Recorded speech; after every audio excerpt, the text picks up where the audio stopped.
Yoshio-san. Good morning. Good morning, Yoshio. I love that you're diving straight into English practice, and we're definitely staying in English mode from here on out. So let's keep rolling with the English. Any part of that description that you want to dive into a bit more, or maybe you want to try describing something yourself and I'll help you refine it. I'd like to hear your picture description first. Of course, Yoshio, we'll keep it 100% English. So here's the deal.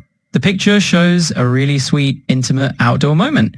One person's in a white strapless dress holding a bouquet of red and white flowers, and the other is in a brown suit, crouching down so they can be face to face. It's all happening on a grassy area with greenery and some yellow flowers in the background. Overall, it just looks like a romantic special occasion, almost like a wedding photo. Now it's back to you. Go ahead and let me know your next question or what you'd like to try next. Okay. In this picture, I can see the one young couple. Woman wearing the pure white wedding dress.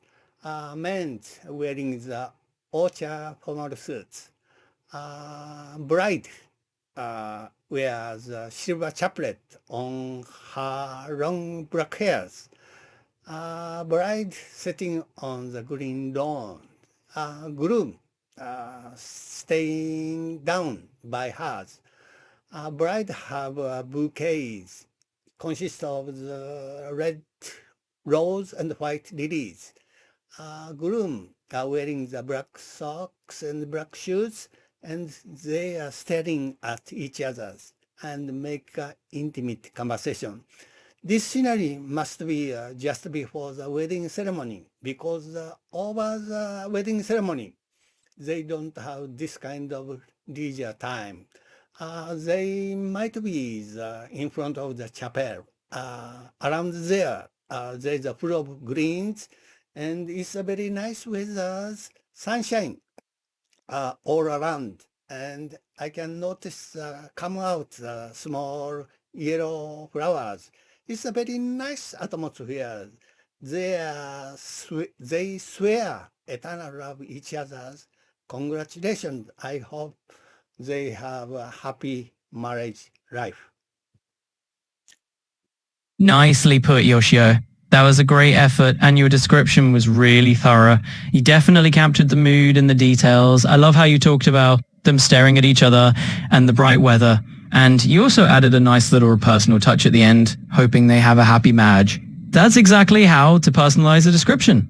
So awesome job. Keep going like that. Thank you. You're very welcome. I'm really enjoying this English-only practice with you, Yoshio. Your enthusiasm definitely shines through. So if there's anything else you want to explore in English, descriptions, daily conversation, or even a bit of fun storytelling, just let me know and we'll dive right in. I moved to another. My collocation was practice. Absolutely, Yoshio. Let's jump into your collocation practice. We can definitely keep it engaging and clear. For example, if you want to work on word pairs that sound natural in everyday English, like take a walk, make a decision, or catch a cold, just let me know which ones you'd like to focus on. I did my collocation words, so please repeat after me the same word, because I want to confirm you understand my collocation. And after that, you make English composition, including that word. Absolutely, I'm on it. So just go ahead and give me the word or the collocation you want me to repeat after you. Once I've repeated it, I'll put together a quick English composition using that phrase. Let's do it. Mutual understanding. Got it. Mutual understanding. All right. Now that we've got that phrase down, let me fold it into a little composition. So imagine a scenario where two colleagues from different departments are working on a project together. At first, they have a few misunderstandings, but after a good conversation and building some mutual understanding, they start to really click, and the project goes smoothly. So there you go. I used the phrase, and now it's your turn to give me the next one. Neutral position. All right, neutral position. Let's weave that one in next. Imagine a situation where a mediator is helping two people resolve a conflict, and the key to their success is keeping a neutral position so that both sides feel heard. That's the kind of scenario where that phrase fits right in. Great job tossing that one in. And let's keep the ball rolling. Chair committee. All right. tier committee or a tier committee. Let's fold that into a mix. So picture a scenario where a company is organizing a big project and they set up a tier committee to make sure the decisions are reviewed at different levels. That phrase fits perfectly in that context. You're doing great with these conjugations, and I'm happy to keep them coming whenever you're ready. Solve problem. And there's our next phrase, problem. Perfect. All right. Not just a problem. I said solve a problem. Ah, got it. Solve a problem. Thanks for clarifying. All right, let's tweak our scenario. So the tier committee, with their mutual understanding, works together to solve a problem that's been challenging the team. And there we go. We've included the phrase. Keep them coming, your show, and we'll keep building these little stories. Settle an argument.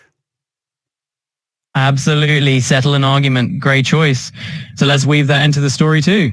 Once our tier committees work together to solve a problem, they also manage to settle an argument between two team members who had a bit of a disagreement. And that's how they bring everything back on track. You're giving me some awesome phrases. Let's keep it rolling. Impossible scheme. All right, let's go ahead and work that one in as well. Impossible scheme. So picture this. After the tier committee managed to settle that argument, they turned their attention to what seems like an impossible scheme. Maybe a really ambitious idea that at first glance felt way out of reach. With their mutual understanding and teamwork, they might just pull it off. All right, those are some great phrases you've given me, and I'm loving how this is building up. Keep them coming. Accurate estimate. Got it. Accurate estimate. That's a cool phrase to add to our mix. All right, so let me drop that into our story. Once the team dives into this impossible scheme, they realize that the initial plan had a really accurate estimate. In other words, it was a bit off, a little harsh or inaccurate at first, and they had to refine it to make the plan more realistic. You're really bringing in some interesting terms. Let's keep exploring them. Propose a solution. Absolutely. Propose a solution slides in perfectly. So now that our team has sorted through that accurate estimate and refined the plan, they all come together to propose a solution that everyone can get behind it.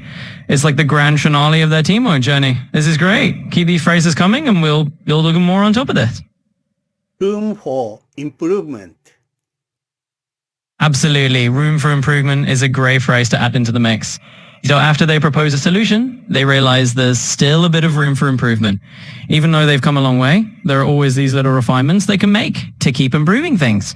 And that's pretty much how they move forward together. I'm loving all these expressions. It's like we're building a whole narrative here. Unique comment.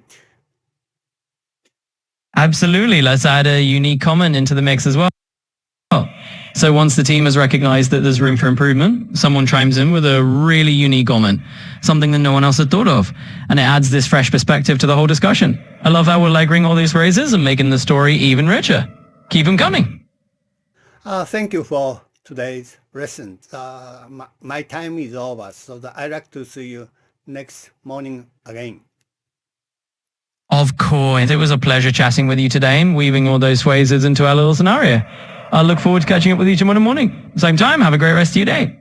Thank you. Bye-bye. You're very welcome. All right, I'll catch you next time. Take care and have a lovely day. Bye for now. You too. Bye-bye.